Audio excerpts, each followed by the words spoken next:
राजस्थानच्या जोधपूर जिल्ह्यात एका संपूर्ण कुटुंबातील 4 जणांचा मृत्यू झालाय। या दाम्पत्यानं आपल्या 2 मुलांसह कालव्यात उडी घेऊन आत्महत्या केली। त्याचवेळी रेल्वे रुळावर तरुणाचा मृतदेह आढळून आला। या तरुणाने कालव्यात बुडण्यापासून स्वतःला वाचवले, त्यामुळे त्याने रेल्वेसमोर उडी मारून आत्महत्या केल्याची भीती व्यक्त करण्यात येत आहे। या घटनेत एकाच कुटुंबातील 4 जणांचा मृत्यू झाला, पण ही बाब संशयास्पद आहे। त्याचवेळी पोलीस या प्रकरणाचा तपास करत आहेत, मात्र या प्रकरणातील अनेक बाबी समोर येत आहेत। एसीपी मंडोरे पियुष काविया यांनी सांगितलं की 3 वारी येथे राहणारे 32 वर्षीय कंवरलाल आचार्य हे व्यवसायाने मजूर होते। 3 वारी येथे ते पत्नी व 2 मुलांसह कुटुंबातील इतर सदस्यांसह राहत होते। मंगळवारी सकाळी पत्नी पूनम आणि 2 मुले 6 वर्षांचा भरत आणि 3 वर्षांचा सौरभ यांना पेहारला जाण्यासाठी ट्रेनमध्ये घेऊन जात असल्याचे कुटुंबियांना सांगून ते बाहेर पडले होते, मात्र ते घरी परतले नाहीत। पोलिसांनी दिलेल्या माहितीनुसार मंगळवारी सायंकाळी कुंभार वस्तीत राहणारे 28 वर्षीय कंवरलाल यांनी ट्रेनसमोर उडी मारून जीवन संपवले।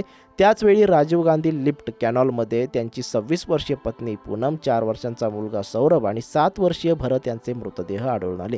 या जोडप्याने आपल्या मुलांसह कालव्यात उडी मारली होती, मात्र कंवरलाल हा कसा तरी बचावला आणि ट्रेनसमोर उडी मारून आत्महत्या केली असे सांगण्यात येत आहे। पोलिसांनी सांगितले की मंगळवारी सायंकाळी टिंबरी मथानिया दरम्यान रेल्वे रुळावर तरुणाचा मृतदेह पडल्याची माहिती मिळाली। पोलीस पथक घटनास्थळी पोहोचले असता मृतदेहाजवळ एक मोबाईल फोन पडलेला आढळून आला। मोबाईलमध्ये सापडलेल्या क्रमांकावर फोन केला असता कंवरलाल पत्नी व 2 मुलांसह घरातून निघून गेल्याचे समजले। यानंतर पोलिसांनी कंवरलाल यांची पत्नी पूनम आणि त्यांची मुले सौरभ आणि भरत यांचा शोध सुरू केला।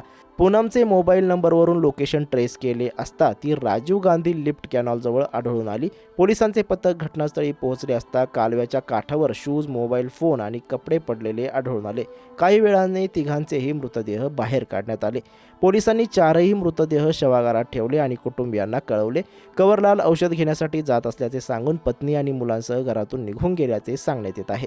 यानंतर तो परतला नाही। आतापर्यंतच्या तपासात पोलिसांना आत्महत्येचे कोणतेही कारण सापडलेले नाही। 2 दिवसांपूर्वी कंवरलालचे पत्नीसोबत भांडण झाल्याचे प्राथमिक तपासात समोर आले आहे। अशा स्थितीत त्याने पत्नी आणि मुलांना कालव्यात फेकून देऊन आत्महत्या केल्याचाही संशय व्यक्त केला जात आहे।